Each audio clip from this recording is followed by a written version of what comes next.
Shalom, selamat pagi, salam sehat untuk kita semua.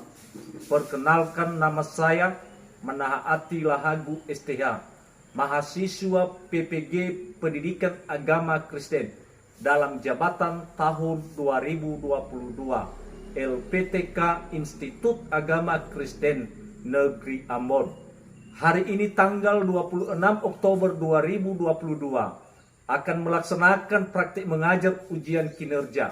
Saya melaksanakan untuk mata pelajaran yang saya ampu, Pendidikan Agama Kristen dan Budi Pekerti pada kelas 5 di SDN nomor 076712 Hilimbewe, Kecamatan Manehe Utara, Kabupaten Nias Barat, Provinsi Sumatera Utara. Selamat menyaksikan. Tuhan Yesus memberkati kita. Selamat pagi anak-anak.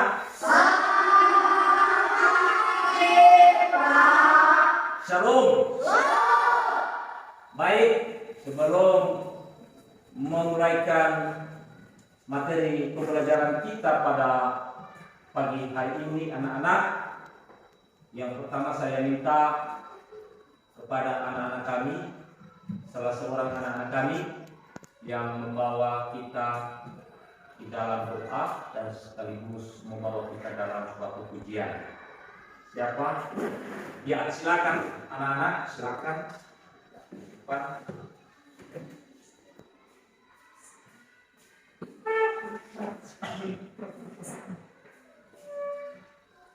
Teman-teman saya Shalom semuanya. Shalom. Ada seperti amin. Sebelum kita berdoa, mari kita angkat lagu pujian kita. Yesus itulah satu-satunya. 3 ya.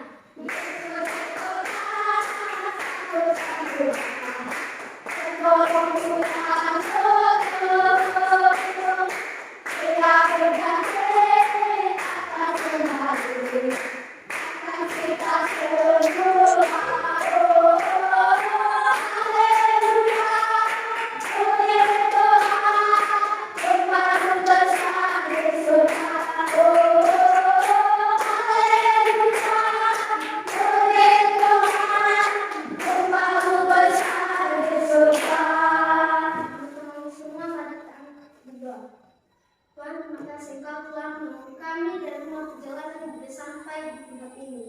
Tuhan, kami tidak bukan karena kekuatan kami, hanya belas kasih-Mu kepada kami semua. Tuhan, banyak dosa yang kami berbuat, dan mulai dari perkataan, pemikiran, terlebih-lebih memuji dan memuliakan nama-Mu di surga.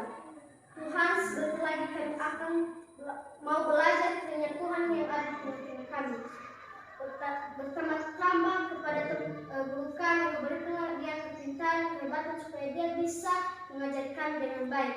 Tuhan, inilah doa anak yang tak sempurna ini kami sempurnakan melalui anak Yesus Kristus Juru Selamat kami. Amin. Amin. Silakan duduk.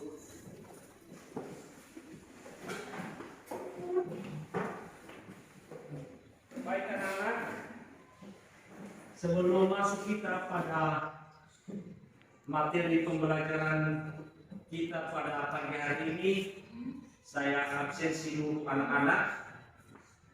Ya, kalau disebutkan namanya nanti dikatakan atau disebutkan hadir ya. Yang pertama Agnes Gule. Hadir Pak. Anugrah Lahadu. Hadir Pak. Ria Lahadu. Hadir Pak. Delianus Lahadu. Hadir Pak. Elijah Lahadu. Hadir Pak. Angel Halawa. Hadir Pak. Friska Lahadu. Hadir Pak. Gir Rami Barubu. Hadir Pak. LP Barubu. Hadir Pak. Isati Lahadu. Pak. Chelsea Lahadu. Hadir Pak. Juni Purnama Barubu. Hadir Pak. Lice Giawan. Hadir Pak. Niska. Hadir Pak. Terima kasih. Hadir Pak. Oke, baik anak-anak, terima kasih. Ya, kita sudah hadir pada pagi hari ini. Dan sekarang masuk kita anak-anak pada materi pembelajaran kita, yaitu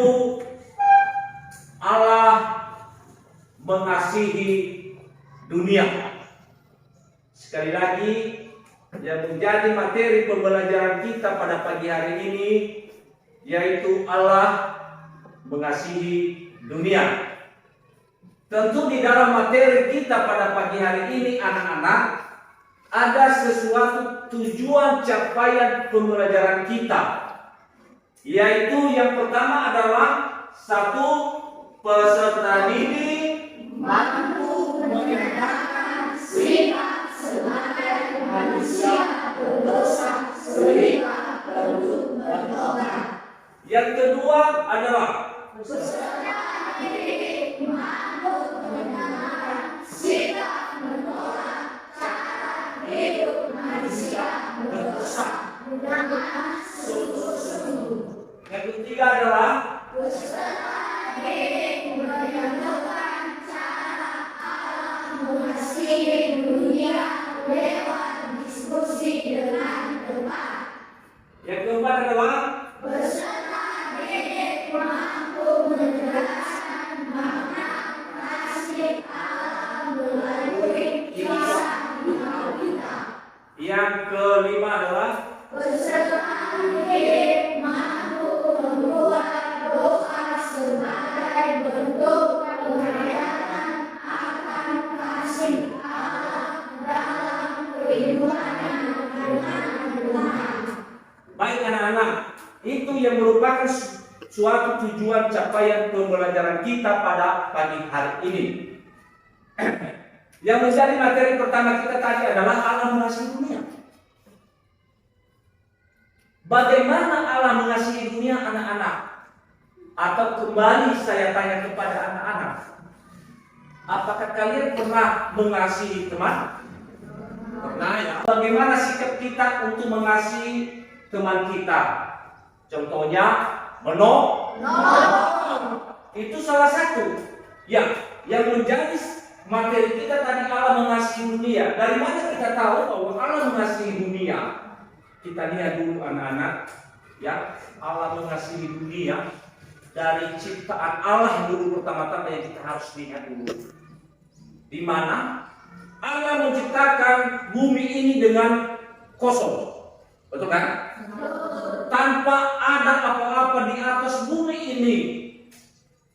Ya, tetapi Allah mengasihi semuanya itu, ya. Allah mempersiapkan itu semua untuk kebutuhan manusia yang sesungguhnya.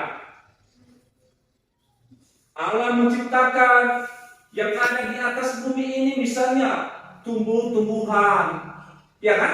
Dan lagi segala-galanya, sehingga termasuk segala kebutuhan manusia. Dan pada akhirnya juga Allah menciptakan manusia pada hari yang ke-6. Dengan cara apa? Ya, karena Allah bertujuan baik, berkehendak baik untuk mencukupi segala kebutuhan manusia ini yang sebenarnya. Itulah salah satu cara Allah untuk mengasihi dunia dan salah satu cara Allah untuk mengasihi manusia. Walaupun kita tahu bahwa Allah telah menciptakan manusia pertama, Adam dan Hawa. Lalu Allah bertujuan baik untuk menciptakan manusia itu yang sesungguhnya. Tetapi kadang-kadang manusia tidak peduli. Dari mana kita tahu bahwa manusia itu tidak peduli? Allah bertujuan baik. Allah menempatkan itu Adam dan Hawa di sebuah taman Eden. Ya. Allah menempatkan Adam dan Hawa di sebuah taman Eden, tetapi Allah memberikan perintah atau larangan. Larangan apa? Apa yang disampaikan Allah kepada mereka? Jangan engkau memakan buah pohon pengetahuan yang baik dan yang jahat itu. Tetapi mereka tidak peduli. Manusia pertama ini tidak memperdulikannya. Bahkan mereka melanggar perintah Allah yang sesungguhnya. Jadi apa yang terjadi? Terjadilah murka Allah. Apa yang terjadi? Terjadilah kutukan terhadap Adam dan Hawa dan Sila. Kenapa? Karena mereka tidak mau mengikuti perintah Allah. Coba kalau mereka mengikuti perintah Allah, tidak terjadi kutukan terhadap manusia pertama. Nah, inilah terjadilah hubungannya, putus hubungan manusia dengan Tuhan. Karena apa? Karena dosa yang mereka perbuat anak-anak. Allah tadi sudah mempersiapkan segala kebutuhan manusia. Allah tadi mengasihi manusia dengan cara apa? Dengan cara melengkapi segala kebutuhan manusia.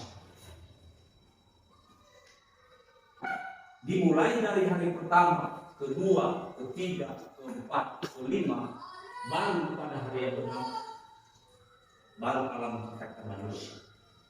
Nah, itu salah satu cara Allah mengasihi manusia itu sendiri. Nah, oleh karena itu, dari mana kita tahu lagi bahwa Allah mengasihi dunia ataupun Allah mengasihi manusia sebenarnya, anak-anak?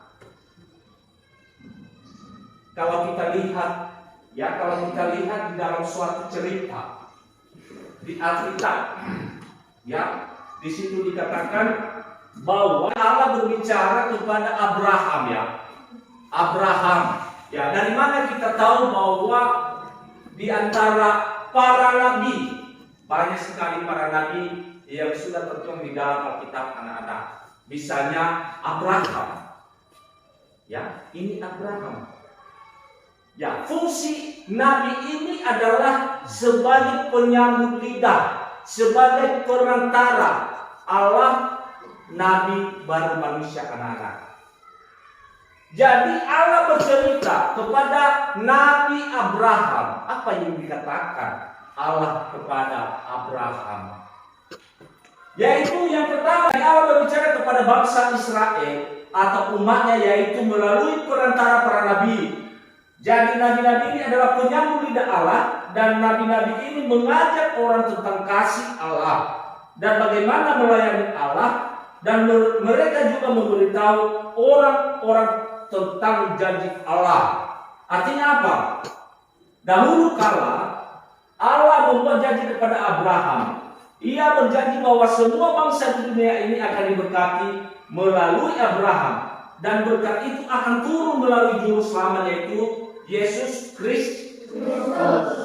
Jadi itulah salah satu cerita Abraham kepada umat Israel atau kepada manusia, bahwa sebentar lagi akan datang Yesus Kristus sebagai juru selamat manusia.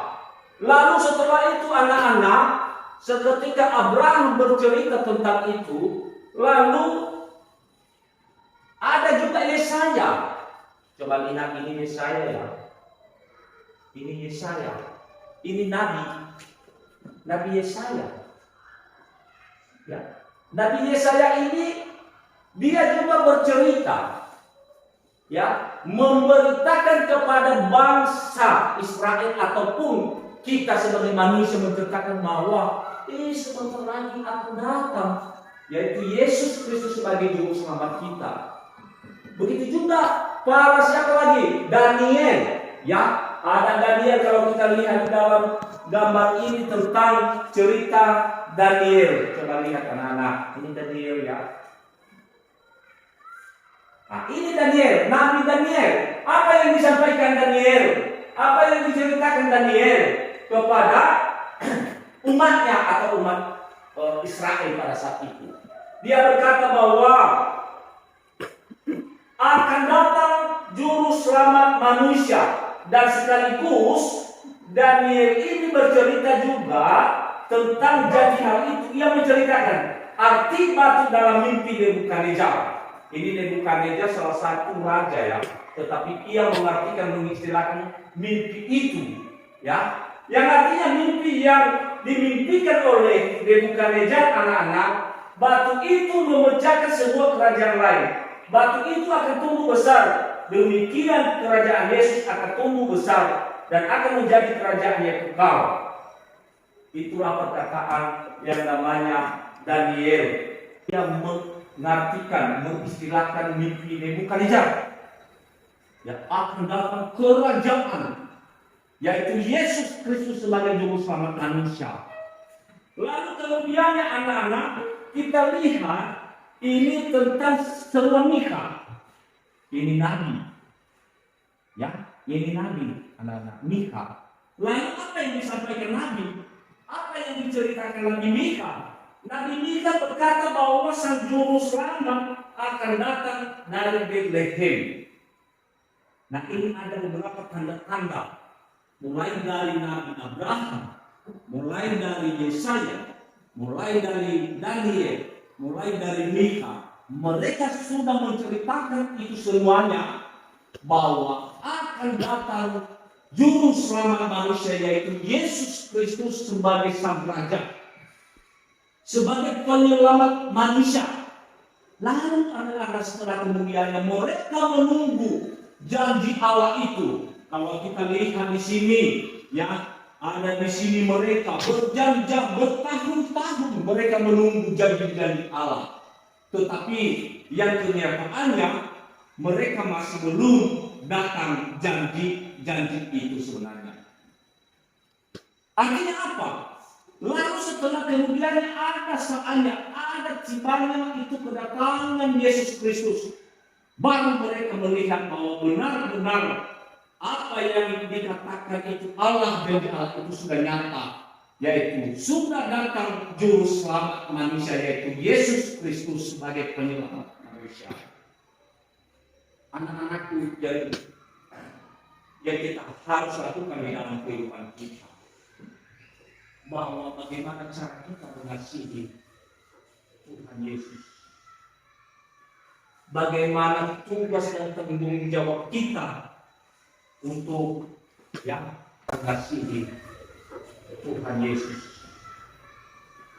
bagaimana tugas dan tanggung jawab kita untuk melakukan mengasihi Tuhan itu yang sebenarnya. Kita sadari tadi bahwa Yesus telah datang ke dunia untuk menyelamatkan manusia, untuk menebus dosa-dosa manusia, betul kan? Ia menderita, ia dicaci maki, ia disalibkan. Bahkan banyak penderitaan yang dialami Yesus pada saat itu hanya karena dosa-dosa manusia. Itulah salah satu tanda bukti bahwa Allah mengasihi manusia, Allah mengasihi dunia. Ya, ia telah mati pada hari yang ketiga, Yesus bangkit kembali. Artinya sudah terbukti bahwa kemuliaan itu Allah sudah nyata. Walaupun dia merasakan sakit di saat disalibkan, walaupun dia dicaci maki, walaupun dia waktu di saat ditangkap pada saat itu, menderita, merasakan sakit yang luar biasa. Aduh, minimal Tuhan itu baik sebenarnya. Pertanyaannya, apa yang kita harus lakukan, anak-anak?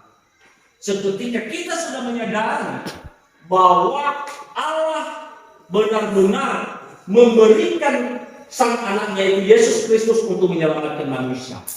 Pertanyaannya sekarang adalah apa yang menjadi tugas dan tanggung jawab kita, anak-anak, untuk mengasihi Tuhan kita yang sesungguhnya. Dengan cara apa yang kita harus lakukan? Yaitu pertama, kita selalu bersyukur kepada Tuhan melalui cara apa? Melalui doa. Doa itu penting, anak-anak. Jangan nanti kalau kita berdoa, kita bertele-tele, tidak boleh seperti begitu. Doa itu hubungan, jembatan kita kepada Tuhan. Saya ambil contoh, anak. Misalnya, doa. Makanya saya katakan tadi bahwa salah satu cara kita, tugas kita dan tanggung jawab kita untuk mengasihi Tuhan, yaitu dengan cara, yaitu berdoa. Berdoa itu penting. Nah, contoh misalnya, ini misalnya kita, ini kampus si A, ini kampus si B. Lalu, setelah kita sudah melihat ada kampus si A, ada kampus si B, ada yang menjadi kendala di antara kampus A dengan si B, yaitu sungai. Betul kan? Betul. Lalu setelah kemudian apa yang kita harus lakukan supaya kita bisa lewat dan bisa datang ke kampus si B melalui cara apa? Jembatan, anak-anak, ini jembatan. Yang kita harus lakukan adalah jembatan. Tanpa ada jembatan kita tidak bisa menyeberangi kampus sendiri. Betul kan? Betul. Maka dalam hal ini doa itu sangat penting. Allah dan manusia. Segala apapun pergumulan manusia, serahkan kepada apapun yang menjadi beban pikiran diserahkan kepada Tuhan, karena hanyalah doa yang bisa ya membuat kita senang dan bahagia. Itu yang merupakan suatu tugas dan tanggung jawab kita. Yang kedua adalah beribadah kepada Tuhan, anak-anak. Bagaimana cara kita beribadah bersekutu kepada Tuhan? Yang banyak yang kita lihat sekarang anak-anak ya, hanya asal-asal kita beribadah bersekutu, tetapi bukan dalam meresponi di dalam kehidupan kita. Itu salah. Beribadah itu dengan sungguh-sungguh, dengan rendah hati di hadapan Tuhan. Ya, datang ke gereja, datang beribadah, datang bersekutu, bukan main-main.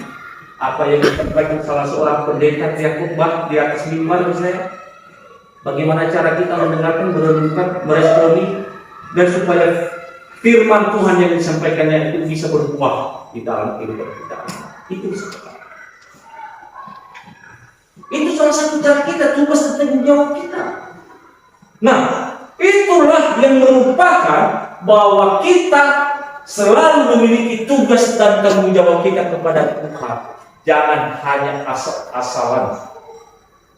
Saya percaya Tuhan, saya punya iman, itu tidak boleh. Kalau hanya punya iman, hanya sekedar punya iman, itu tidak boleh. Iman tanpa perbuatan adalah mati ya. Saya kaitkan, ini salah satu saya pegang ini adalah pulpen atau spidol ya anak-anak. Setelah saya lihat pulpen ini atau setelah saya pegang pulpen ini, tiba-tiba pulpen atau spidol ini tiba jatuh. Sudah. Lalu saya ambil spidol ini, saya genggamkan dengan kuat, saya pegang dengan kuat. Apakah spidol ini mudah jatuh atau tidak? Tidak mudah jatuh, karena saya sudah pegang dengan erat-eratnya. Saya sudah genggamkan dia. Tetapi mudah jatuh spidol itu tadi karena hanya sedikit saya pegang dia. Artinya apa? Artinya jangan kita mengambil posisi seperti spidol tadi yang mudah jatuh. Artinya iman kita mudah terpengaruh, betul kan? Mudah terpengaruh, mudah dipengaruhi oleh teman-teman, mudah terjerumus, mudah melawan orang tua, malas datang ke sekolah, malas untuk belajar, dan segala sesuatunya keinginannya adalah perbuatan jahat. Itulah iman seperti ibarat tadi pulpen tadi. Tetapi iman yang benar-benar iman tetap pada pendirian. Nah, itulah yang dikehendaki Tuhan yang sebenarnya. Jadi harapan kita anak-anak, janganlah seperti iman ya, iman tanpa perbuatan. Jangan. Itu sementara, itu mati, tidak ada arti. Tetapi iman memiliki tindakan dan perbuatan dan berbuah. Kalau kita lihat di dalam Galatia pasal 5 ayat 22 itu. Di situ terkandung dengan ayat bahwa ada kasih, lemah lembut, banyak di situ. Jadi pertanyaannya yang kadang-kadang anak-anak ya sorry ya, kalau orang tua menyuruh anak tidak mau, itu salah. Ya, itu salah.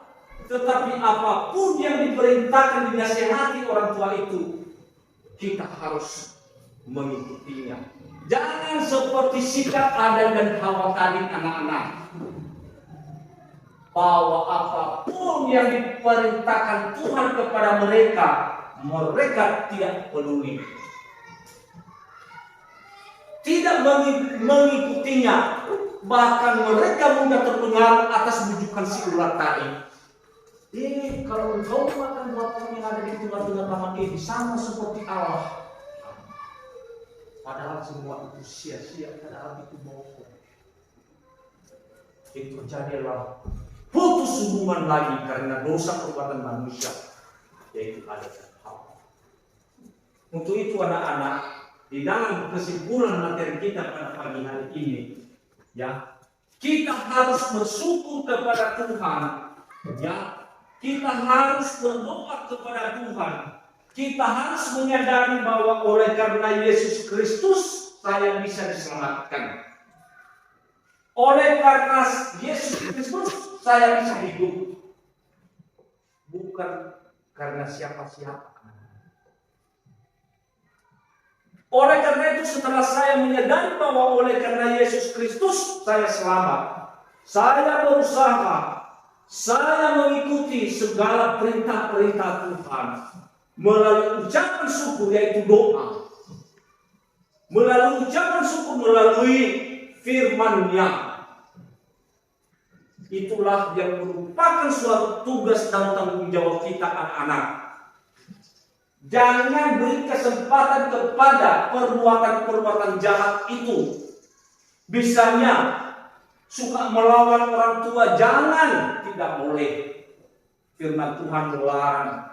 Di dalam hukum Taurat mengatakan, hormatilah orang tuamu dan ibumu supaya panjang umurmu yang diberikan oleh Tuhan Allah. Tidak boleh. Segala apapun yang menjadi perintah orang tua kita harus menurutinya. Dan setinggi-tinggi apapun cita-cita kalian, kalau memang kalian tidak mensyukuri apa adanya, berdoa kepada Tuhan dengan penuh rendah hati, itu semua sia-sia. Jadi inilah salah satu yang perlu kita harus lakukan anak-anak dalam materi pembelajaran kita pada pagi hari ini. Artinya apa? Kita selalu bersyukur kepada Tuhan. Terima kasih Tuhan Yesus bahwa hari ini saya bisa bernafas oleh karena Tuhan. Terima kasih Tuhan Yesus, saya berterima kasih kepada Engkau bahwa saya bisa sehat. Terima kasih Tuhan Yesus bahwa hari ini Tuhan telah menjauhkan saya dalam segala cobaan-cobaan. Itulah salah satu yang kita harus syukuri kepada Tuhan. Kenapa demikian? Seperti tadi yang saya jelaskan, karena kita sekali oleh karena Yesus Kristus makanya kita selamat. Oleh karena Yesus Kristus makanya kita bisa hidup. Ingat ya, jangan jaga itu perlu digarisbawahi. Jangan sekali lagi, jangan biarkan kesempatan untuk dinaungi oleh kejahatan-kejahatan. Nah, di dalam materi pembelajaran kita pada pagi hari ini anak-anak, ya tentu seperti yang Bapak sampaikan tadi, ya artinya bagaimana usaha, bagaimana cara kita meresponinya di dalam kehidupan kita, mensyukurinya di dalam kehidupan kita, dengan cara apa? Yaitu dengan cara berdoa kepada Tuhan. Baik anak-anak, di dalam materi pembelajaran kita pada pagi hari ini, mungkin ada anak-anak yang kurang dimengerti apa yang saya sampaikan, yang saya jelaskan, yang dalam materi kita mengenai Allah mengasihi dunia. Yang kalau ada, silakan bertanya anak-anak. Ya, baik. Mengapa Allah mengasihi manusia berdosa? Mengapa Allah selalu mengasihi manusia berdosa? Ya, bagus sekali pertanyaannya. Ada yang bisa menjawab? Saya Pak. Silakan. Karena Allah akan selalu mengasihi manusia berdosa karena kasih Allah sangat besar. Artinya supaya manusia itu tidak binasa.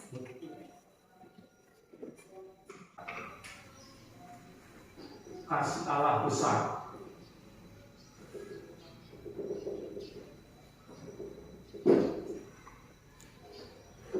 Mengapa tadi Allah mengasihi manusia berdosa? Artinya apa? Artinya Allah tidak membiarkan manusia selalu terus jatuh dalam dosa anak-anak, tidak. Karena kasih Allah itu besar. Bukan itu tujuan Allah untuk menciptakan manusia itu supaya binasa, bukan. Ya, dengarkan baik-baik ya anak-anak. Bukan. Supaya tujuan Allah itu ciptaannya supaya mudah dilakukan yang namanya perbuatan jahat atau dosa. Tetapi tujuan Allah adalah tujuan baik. Walaupun tadi saya sampaikan anak-anak, telah terjadinya putusnya hubungan manusia dengan Tuhan, ya karena dosa tadi. Tetapi tidak akan selamanya. Buktinya Allah mengutus anaknya itu Yesus Kristus untuk datang ke dunia, untuk menyelamatkan manusia berdosa. Sampai sekarang ini juga kita bisa hidup oleh karena Yesus Kristus. Ya, ada lagi? Sebab Ya, silakan. mengapa Allah mengutus anaknya Yesus Kristus untuk datang ke dunia? Ya, mengapa Allah mengutus sang anaknya yaitu Yesus Kristus untuk datang ke dunia? Bagus sekali pertanyaannya anak-anak. Ada yang bisa menjawab? Sama Ya, betul. Silakan. untuk menebus dosa-dosa manusia. Untuk menebus dosa-dosa manusia. Betul. Ya. Allah mengutus sang anak itu Yesus Kristus adalah untuk menebus dosa-dosa manusia, untuk menyelamatkan manusia berdosa.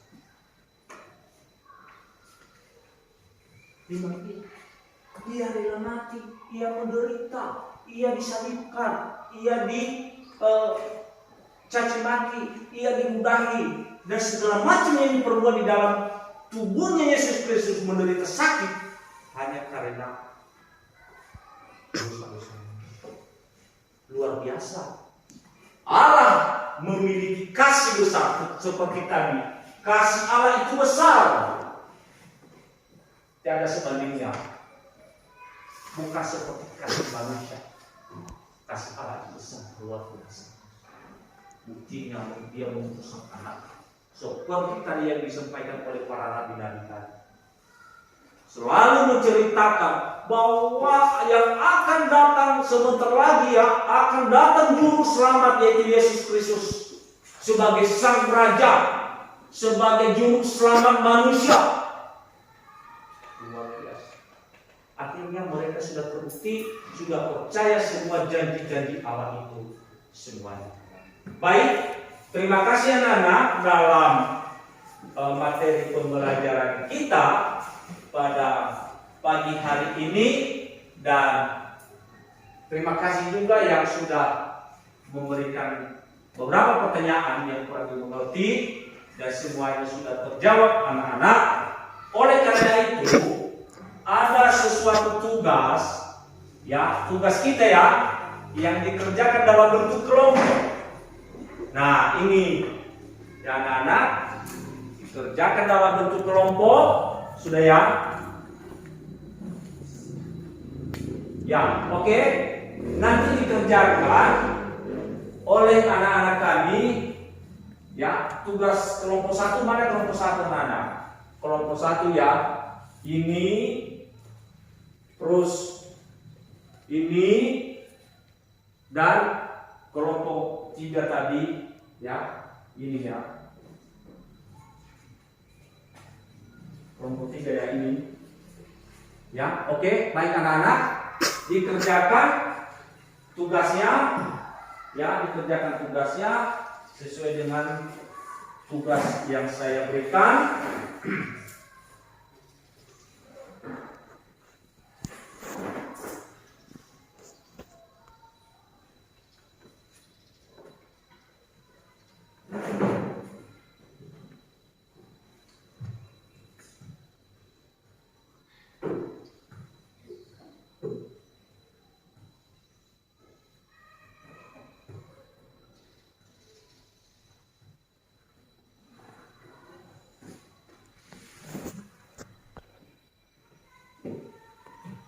Dikerjakan ya. Ya.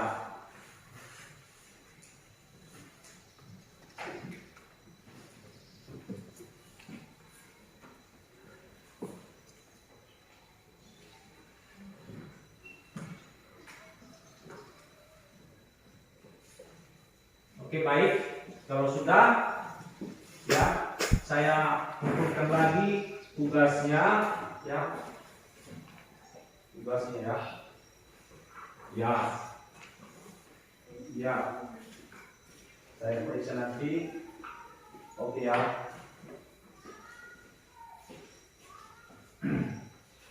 Ya, baik anak-anak. Terima kasih tugas kelompok yang saya sudah sampaikan, yang sudah kalian jawab. Ya, memang sudah dijawab. Memang bagus sesuai dengan penjelasan yang saya sampaikan dalam materi kita ini. Lalu kemudiannya anak-anak, ya dengarkan, untuk materi kita berikutnya maka saya berikan tugas lagi, tugas kedua kepada anak-anak kami, mohon dikerjakan nanti dan dikumpulkan pada minggu depan, ya, pada materi berikutnya. Saya bagikan kembali anak-anak, ya, untuk tugas kelompok, tugas kedua, ya, dan sesuai dengan kelompok seperti kelompok kita pada pagi hari ini, ya, ya, kerjakan untuk minggu depan, ya, kerjakan sesuai dengan tugas kelompok, ya, sesuai dengan tugas kelompok, ya, dikerjakan, ya. Ya, baik anak-anak, untuk minggu depan dikerjakan, dikumpulkan nanti minggu depan.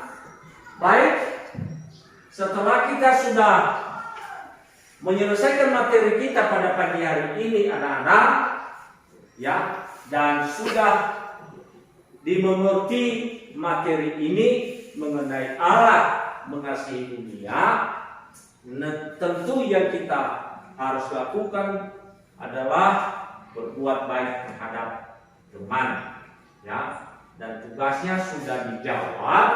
Lalu kita menutup materi kita pada pagi hari ini, kita lanjutkan pada materi berikutnya sebelum kita istirahat.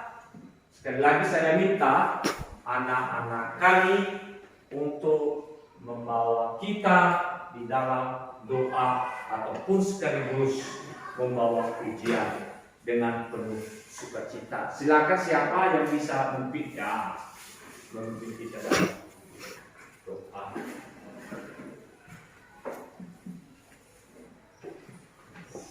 Diundang barangkali kami bisa berdiri. Satu Tuhan.